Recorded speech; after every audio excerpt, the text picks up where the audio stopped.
Meus irmãos, eu ia pregar um sermão hoje, mas teve um irmão muito abençoado que falou para mim assim: pastor, mas você não vai falar nada sobre o pai do filho pródigo e do filho mais velho? Eu falei assim, mas eu falei no primeiro sermão. Eu falei, não, o senhor falou sobre família, né? O senhor falou sobre o filho mais novo, o filho pródigo, depois o senhor falou sobre o filho mais velho, do pai o senhor não falou não. Eu falei assim, então vamos falar dele, né? Vamos aqui abordar também sobre o pai, não podemos deixar de lado não. Então convido os irmãos a mais uma vez, e a última que nós vamos nesta meditação em Lucas capítulo de número 15, versículos 11 a 32. Então vamos ler estes versículos e hoje nós aprenderemos algumas lições aí sobre o pai da família, a qual conhecemos do filho pródigo. Diz assim, Jesus continuou, certo homem tinha 2 filhos, o mais moço deles disse ao pai, pai, dá-me a parte que me cabe dos bens. E ele lhes repartiu os haveres. Passados não muitos dias, o filho mais moço, ajuntando tudo o que era seu, partiu para uma terra distante, e lá dissipou todos os seus bens, vivendo dissolutamente. Depois de ter consumido tudo, sobreveio àquele país uma grande fome, e ele começou a passar necessidade. Então ele foi e se agregou a um dos cidadãos daquela terra, e este o mandou para os seus campos a guardar porcos. Ali desejava ele fartar-se das alfarrobas que os porcos comiam, mas ninguém lhe dava nada. Então, caindo em si, disse, quantos trabalhadores de meu pai têm pão com fartura, e eu aqui morro de fome? Levantar-me-ei e irei ter com meu pai e lhe direi, pai, pequei contra o céu e diante de ti, já não sou digno de ser chamado teu filho, trate-me como um dos teus trabalhadores. E levantando-se, foi para o seu pai. Vinha ele ainda de longe, quando seu pai o avistou. E compadecido dele, correndo, o abraçou e o beijou. E o filho lhe disse, pai, pequei contra o céu diante de ti, já não sou digno de ser chamado teu filho. O pai, porém, disse aos seus servos, trazei depressa a melhor roupa, vestiu, ponde-lhe um anel no dedo e sandálias nos pés, trazei também, matai o novilho cevado, comamos e regozijemo-nos, porque este meu filho estava morto e reviveu, estava perdido e foi achado. Começaram a regozijar-se. Ora, o filho mais velho estivera no campo. Quando voltava, ao aproximar-se da casa, ouviu as músicas e as danças. Chamou um dos criados e perguntou o que era aquilo. E ele informou, veio teu irmão e o teu pai mandou matar o novilho cevado porque o recuperou com saúde. Ele se indignou, não queria entrar. Saindo, porém, o pai procurava conciliá-lo, mas ele respondeu ao seu pai, há tantos anos que te sirvo, sem jamais transgredir uma ordem tua.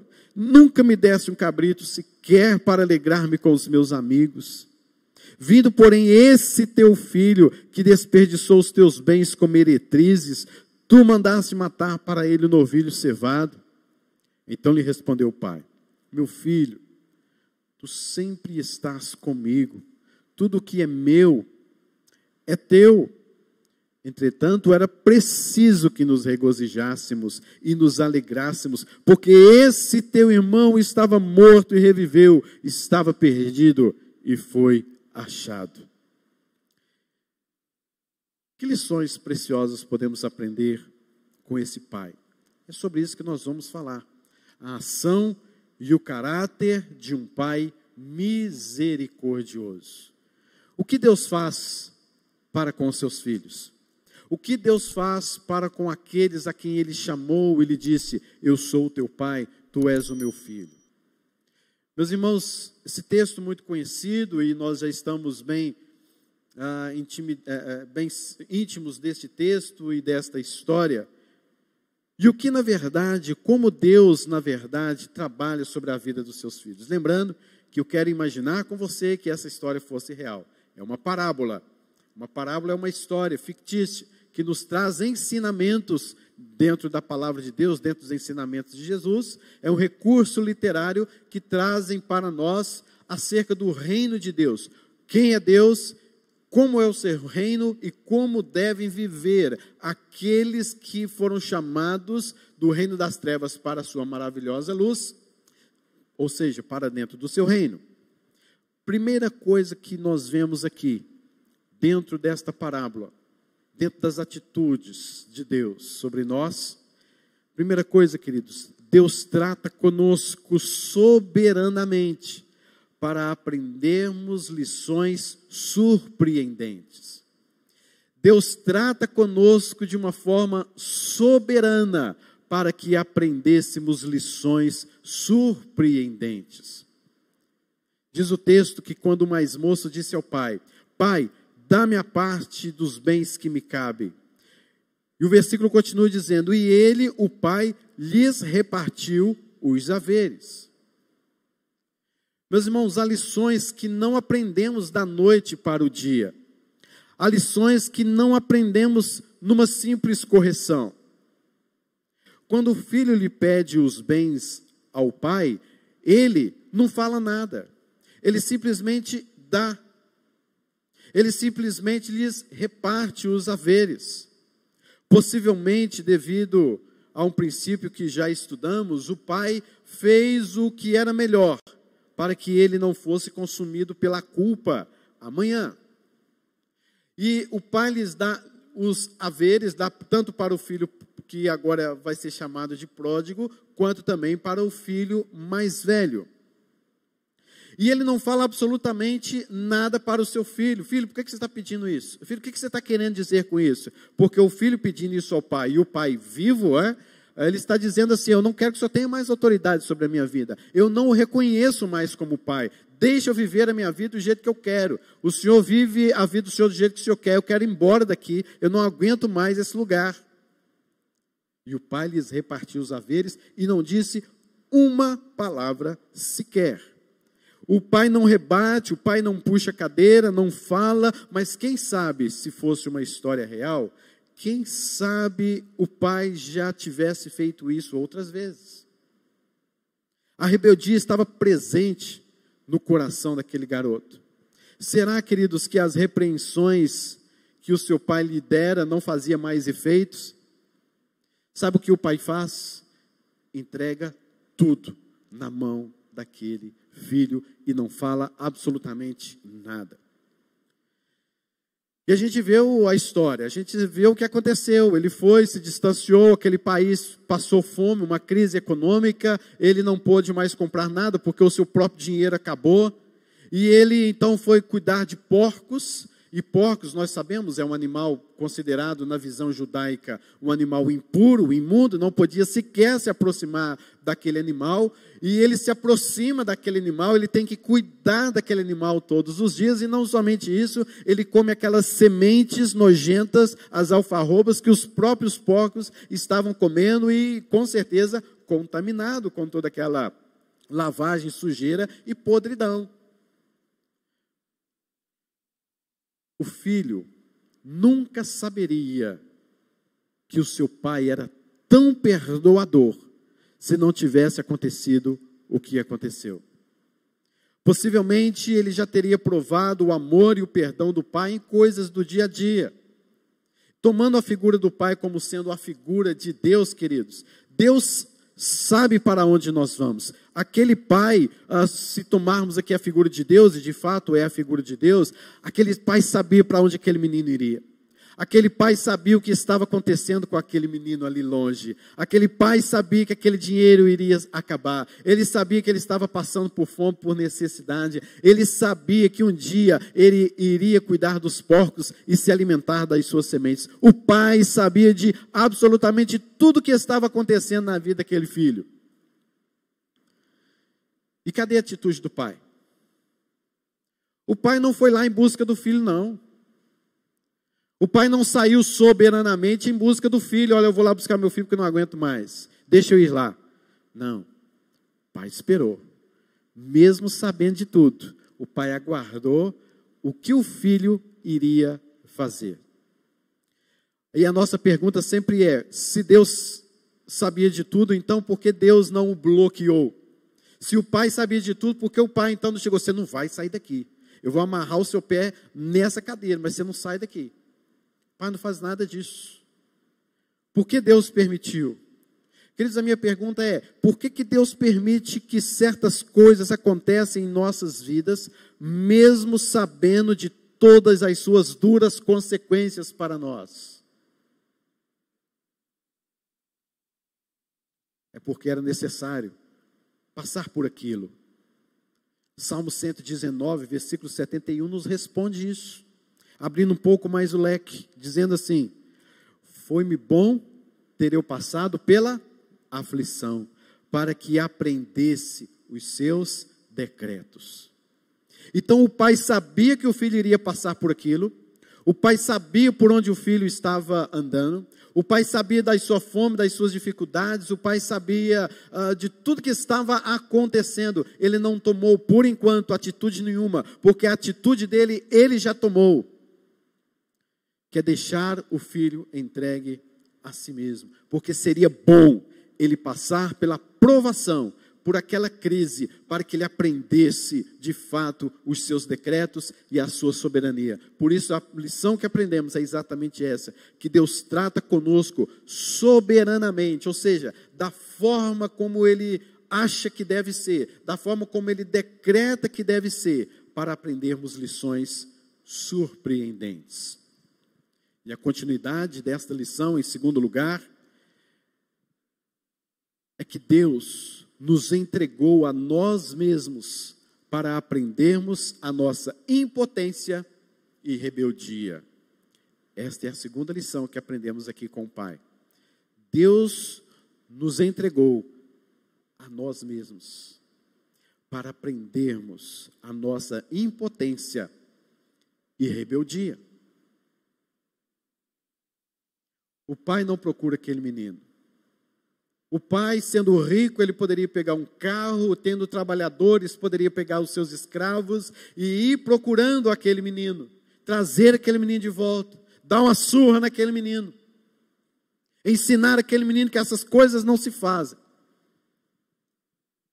O pai não fez nada disso. O pai esperou. O pai, queridos, na verdade, entregou aquele menino para ele mesmo. Era necessário que aquele menino chegasse ao fundo do poço para compreender o que é a soberania de Deus e o seu perdão e a sua reconciliação mais tarde. Pior, querido, algumas pessoas falam que fulano de tal, acho que está nas mãos do diabo. Acho que o diabo está fazendo alguma coisa contra a minha vida, não é possível. Queridos, pior, vou dizer uma coisa, que você vai falar assim: pastor, isso é heresia, mas não é não. Não é não. Pior do que estar nas mãos do diabo é você ser entregue para si mesmo por Deus. Pior do que estar debaixo de um governo satânico é quando Deus entregou você para você mesmo. Há atitudes suas, queridos, há atitudes minhas, há atitudes do ser humano que são equivalentes a atitudes diabólicas e infernais. Muitas vezes vemos nos noticiários da televisão, né, ou nos noticiários do YouTube, né, vamos atualizar mais, né, da internet, que o fulano de tal matou ciclano, decapitou, fez isso, guardou, jogou fora os membros para cá, o membro para lá, e fez isso e aquilo outro, e a gente interpreta de cá assim: olha o que o diabo faz na vida de uma pessoa. Não é não, querido. Isso é o ser humano mesmo. Isso é a desgraça do homem, da depravação humana. Isso começou lá no Jardim do Éden, quando Deus entregou o homem a si mesmo. Por isso eu digo que pior do que estar debaixo de um governo satânico, porque Satanás, o diabo, é o diabo de Deus. O diabo só faz coisas debaixo da soberania do governo do Senhor Deus Todo-Poderoso. Então, pior do que estar debaixo do governo satânico, é estar entregue a si mesmo para fazer os seus próprios prazeres, entregando-se às suas próprias loucuras, entregando-se às suas próprias depravações. E foi isso que o pai deste menino fez, para que ele aprendesse como é a sua rebeldia, como é a sua impiedade, como é o tamanho da sua impotência. E não sou eu que estou dizendo isso, obviamente, eu não estou aqui colocando os meus posicionamentos, eu estou aqui colocando o posicionamento da palavra de Deus, pois em Romanos 1, versículos 21 a 23, está assim escrito: porquanto, tendo conhecimento de Deus, não o glorificaram como Deus, nem lhe deram graças.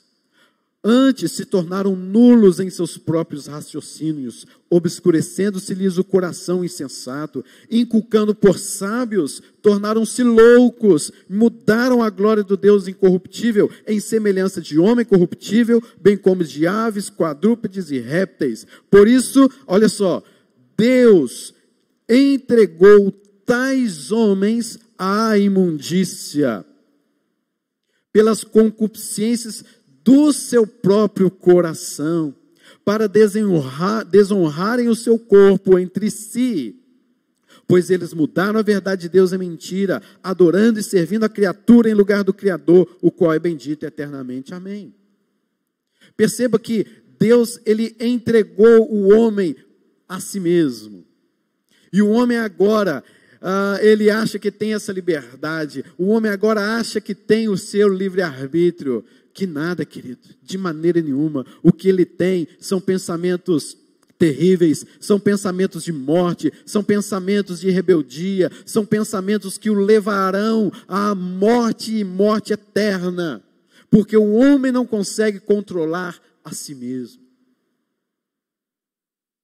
Basta olhar para a história, você vai ver guerras, rumores de guerras, Primeira Guerra Mundial, Segunda Guerra Mundial, ditaduras e tantas coisas acontecendo no mundo, e um vizinho seu que mata o outro, é um amigo seu que você ficou sabendo que matou fulano, que fez isso, é uma mulher que fofocou, é um homem que disse mentiras sobre o seu amigo, é um homem que prejudicou um ao outro. Por quê? Porque Deus os entregou às suas paixões infames. Queridos, mas aquele menino foi entregue a si mesmo, e ele foi-se embora, curtir a vida. Queridos, você já perguntou para Deus o porquê de algumas circunstâncias? Você já perguntou isso para Deus? Deus, por que isso está acontecendo comigo? Você já perguntou isso para Deus? Seja sincero. Porque eu já. Não foram poucas vezes não, foram muitas vezes. Algumas circunstâncias, de fato, eu não entendi, sabe?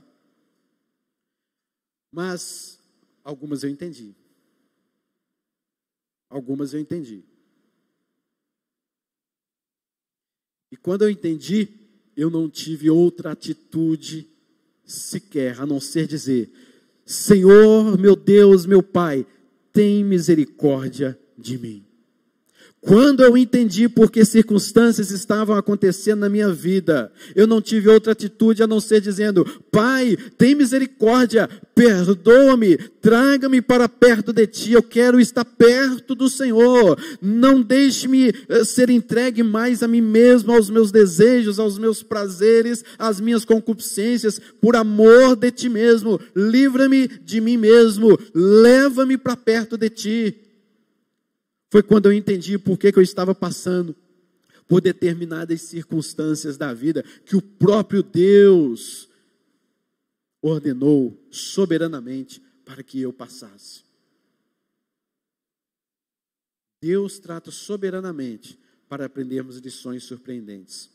Deus entrega-nos a nós mesmos, para que nós entendamos quem de fato Ele é. Foi aí que eu entendi o quão rebelde eu sou contra Deus. O quão impotente eu sou diante de diversas circunstâncias. Foi aí que eu entendi, queridos, que eu não posso acrescentar um côvado sequer na minha vida. Aliás, eu não consigo sequer medir um côvado em minha vida, muito menos acrescentar um côvado em minha vida, porque eu sou impotente. diante dos atos de Deus e diante de minha vida. Porque um dia Deus se serviu em entregar a mim mesmo, para me ensinar lições da sua soberania, do seu poder e da sua majestade. Terceira coisa, terceira lição que aprendemos aqui com o filho, com o pai do filho pródigo, com o filho mais velho, nesta parábola: nunca se esqueça do caráter de Deus. Seja o que for, esteja onde estiver, aconteça o que acontecer, nunca se esqueça do caráter de Deus.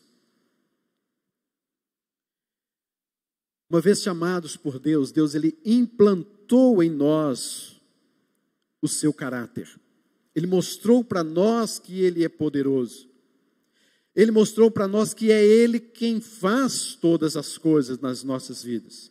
Meus irmãos, você pode até, não é meu desejo, obviamente, você pode até se esfriar no relacionamento com Deus. Você pode até procurar os prazeres deste mundo que são passageiros.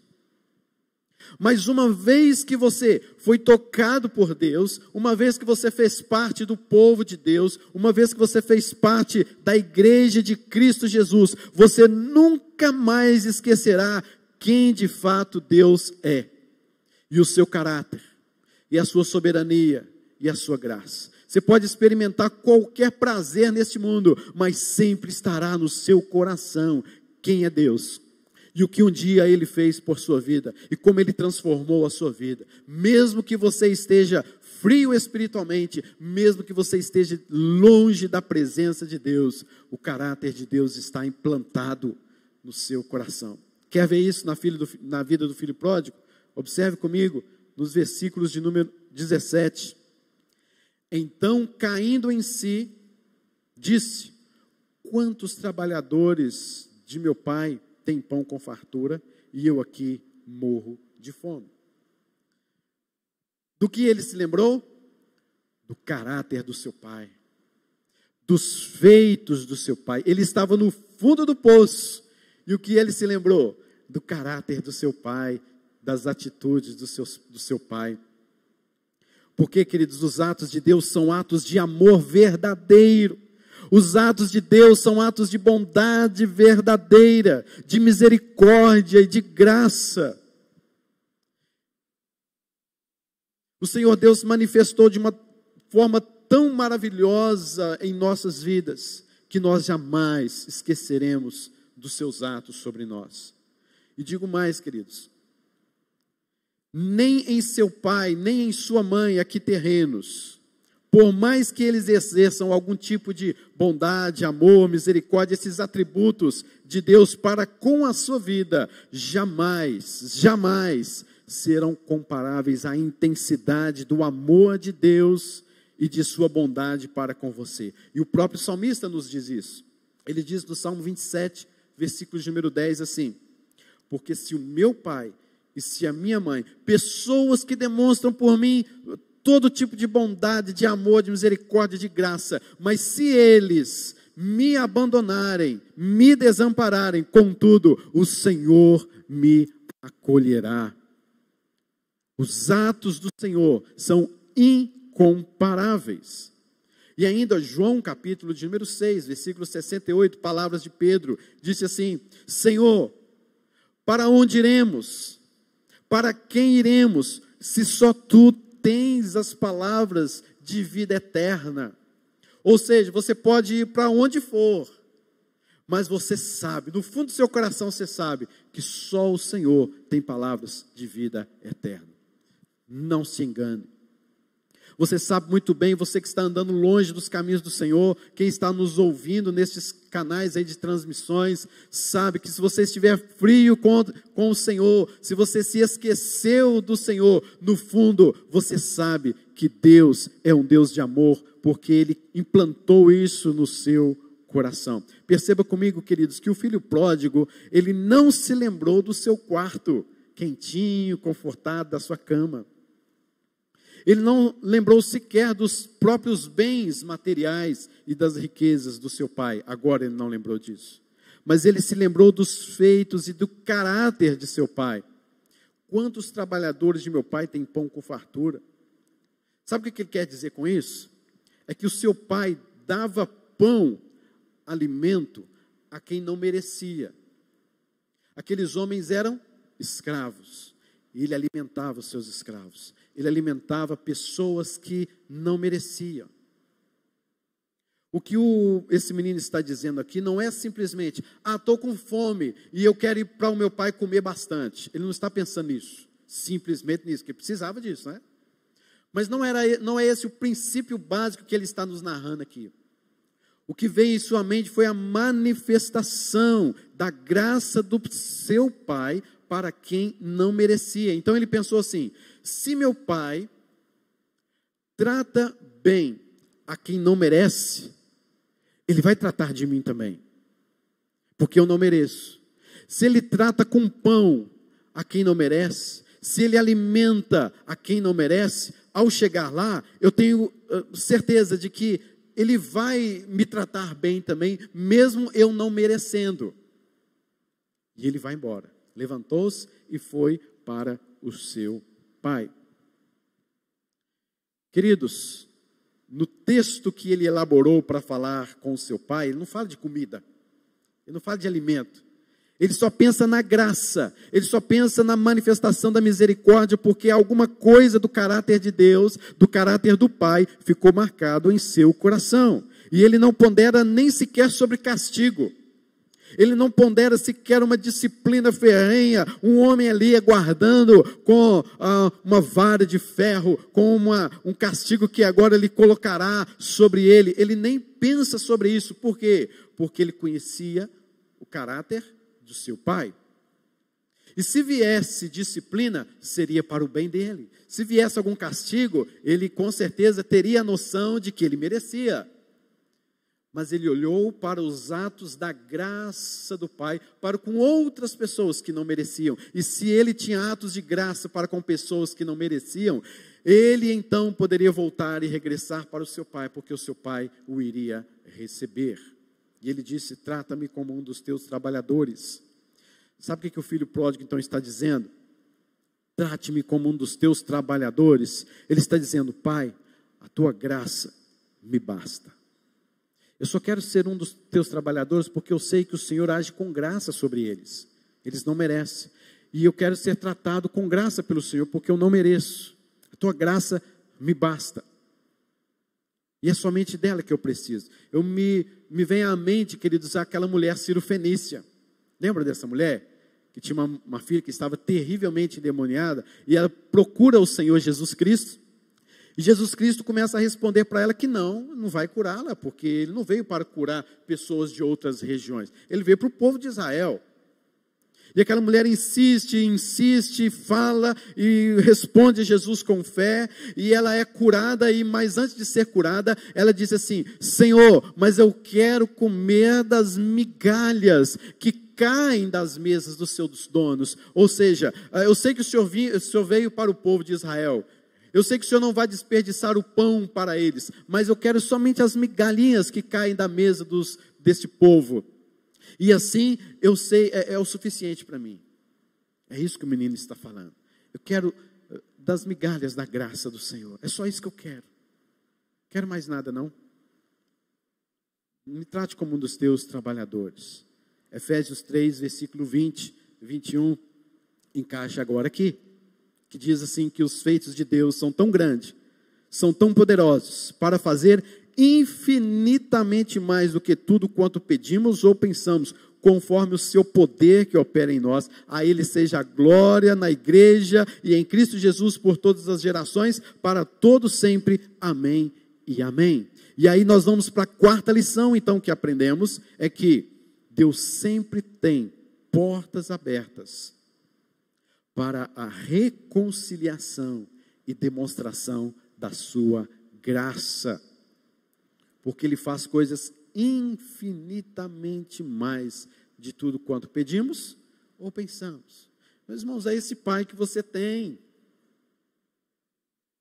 é esse o Pai que você tem, que tenha sempre portas abertas para a reconciliação, que tem sempre portas abertas para a demonstração da sua graça. É evidente, queridos, que o pai nunca havia perdido o interesse pelo seu filho que foi desencaminhado. Com certeza o seu pai o estava esperando. E agora aquele filho se aproxima e o seu pai o vê distante. E aqui há 4 atitudes deste pai. Ele se compadece profundamente, ele corre, ele abraça e o beija. Que atitudes lindas. Dá para você imaginar essa cena? Você consegue imaginar?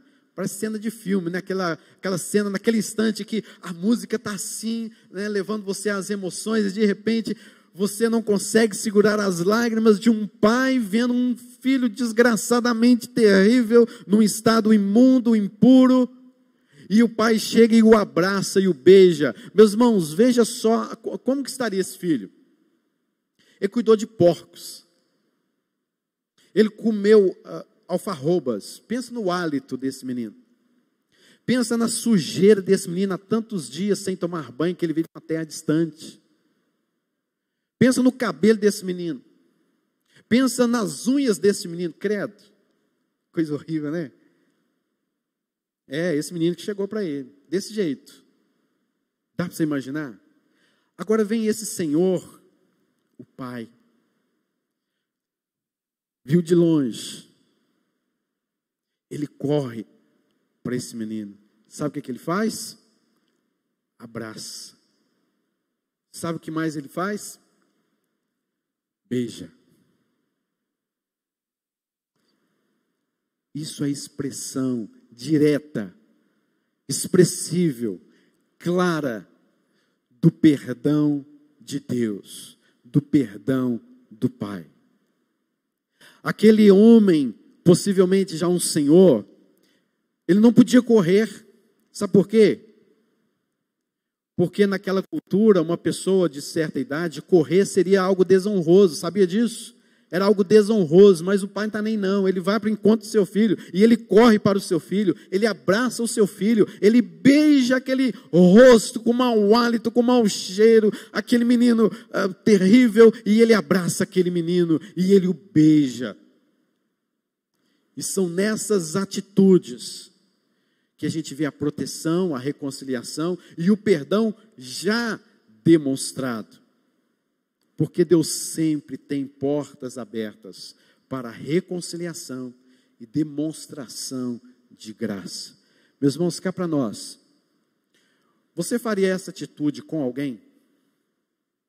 Alguém que pecou contra você? Alguém que fez um mal terrível contra a sua vida? E você a vê chegando, e você vai adiante dela e demonstra que aquela pessoa está perdoada por você. Já se colocou na vida desse menino, do pródigo, se fosse você, e de repente alguém chega para você, abraça, corre diante de você, o abraça, o beija, o que você sente com isso? Eu estou nos braços do Pai, eu não estou mais entregue a mim mesmo, eu agora estou entregue nos braços do Pai. Tudo que aquele menino planejou falar, ele não falou 20%, o pai corta ele, né? O pai corta aquele menino, porque Deus sempre tem portas abertas para reconciliação e demonstração da sua graça sobre a sua vida, sobre a nossa vida.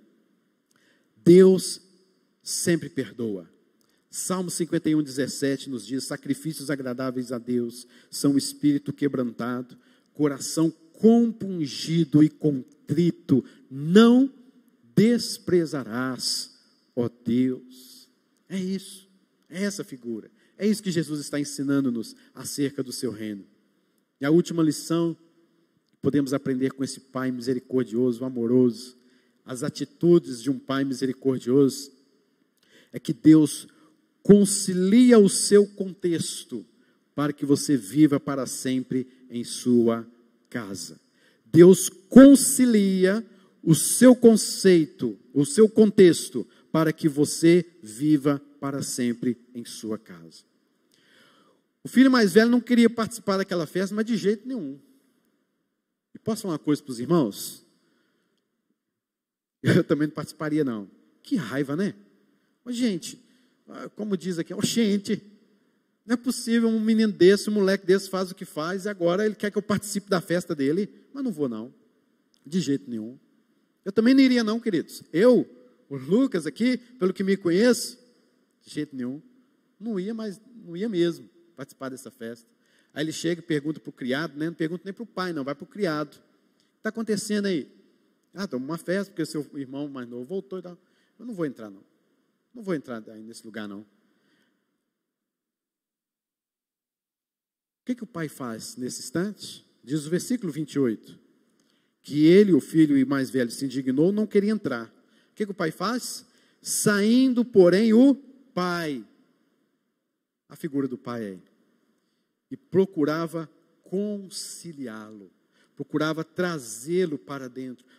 Procurava fazer com que o contexto da vida daquele filho pródigo agora fosse plenamente aceitável e fosse não mais levado em conta tudo que ele fez, que aquilo se acabou ali, aquilo terminou, está em pratos limpos, é coisa do passado, vamos agora viver o hoje e daqui para frente, vamos esquecer o que passou com esse menino e vamos celebrar a vida, vamos celebrar porque ele foi achado e estava perdido, agora começa uma nova história de vida, meu filho, vamos comemorar. Ele estava indignado, mas o pai tenta conciliá-lo, porque Deus concilia o seu contexto para que você viva em sua casa. A questão aqui é, como conviver na mesma casa, ciente de tudo que eu fui e fiz? Como? Como conviver no mesmo lugar, ciente de quem eu fui e do que eu fiz? Seja bem-vindo à igreja.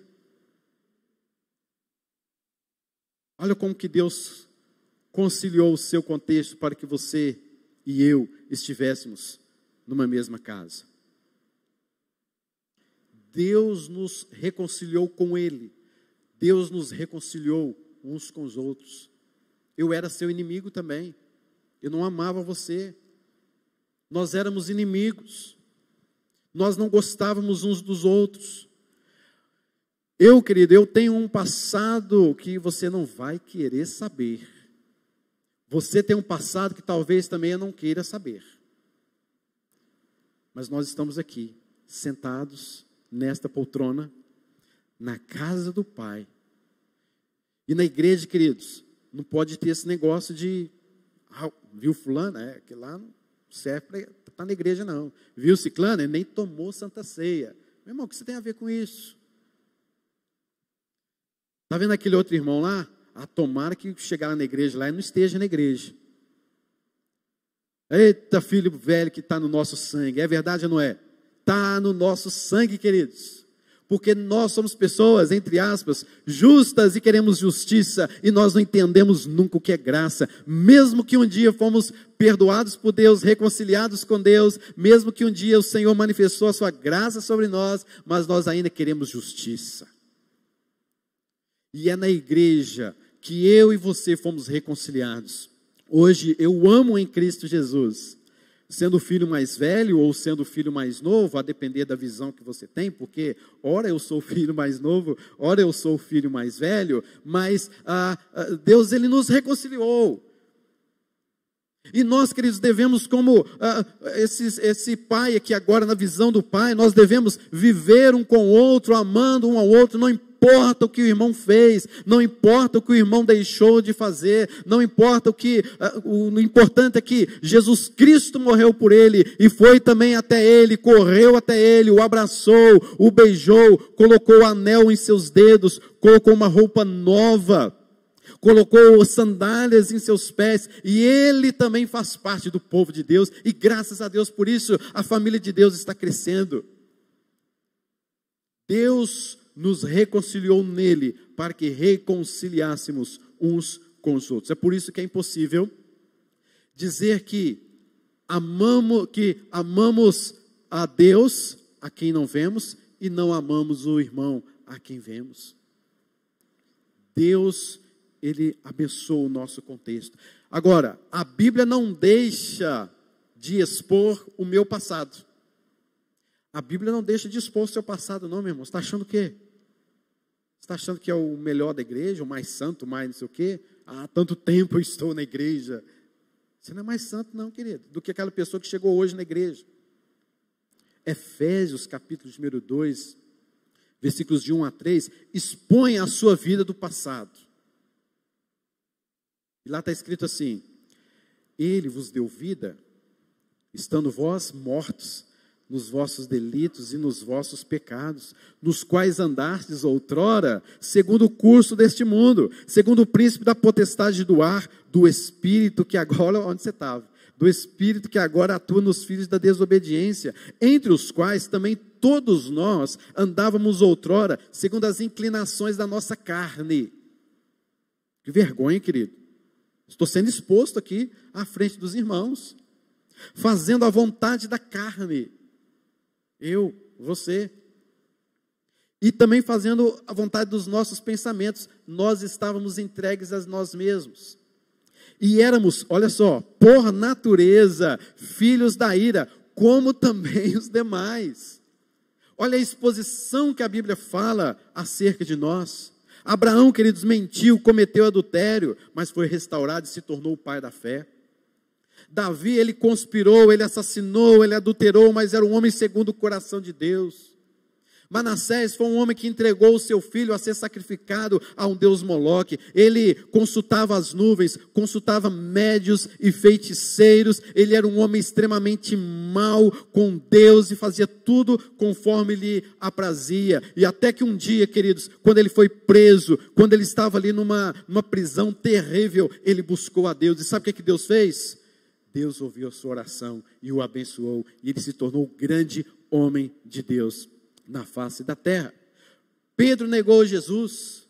Sabe o que Jesus fez depois? Ele perdoou, porque a graça de Deus é grande demais e nós não conseguimos entender e compreendê-la. E é isso que o texto aqui está nos dizendo. Queridos, nós somos este povo e é com este povo que Deus trata conosco. Por isso que tem os mas. E lá em Efésios capítulo número 2 diz: mas Deus, sendo rico em misericórdia, nos salvou, não por obras. Claro, querido, que obras nós temos? Que obras? Nós estávamos comendo alfarroba dos porcos, mas Deus nos salvou mediante o lavar regenerador. Queridos, para concluirmos, Deus trata conosco soberanamente para aprendermos lições surpreendentes. Deus nos entregou a nós mesmos para aprendermos nossa impotência e rebeldia. Nunca se esqueça do caráter de Deus, seja o que for, esteja onde estiver, aconteça o que acontecer. Deus sempre tem portas abertas para reconciliação e demonstração de sua graça. E por último, Deus concilia o seu contexto para que você viva como igreja para sempre em sua casa. É hora de nos regozijarmos, é hora de celebrarmos, de alegrarmos na presença do nosso Pai. Por isso nós fomos criados. Qual que é o fim principal do homem? É glorificar a Deus e regozijar nele para sempre. Queridos, você está perdoado, você está reconciliado com Deus, você é o Filho de Deus vivo, poderoso, gracioso, misericordioso, o qual o resgatou das trevas e o transportou para o reino do Filho do seu amor. É hora de celebrarmos, porque nós estávamos perdidos e fomos achados por Ele. Nós estávamos mortos, mas revivemos. Que Deus abençoe sua vida. Viva uma vida desfrutando da presença do Pai. Viva uma vida desfrutando da alegria do Pai que nos perdoa e nos reconciliou com Ele.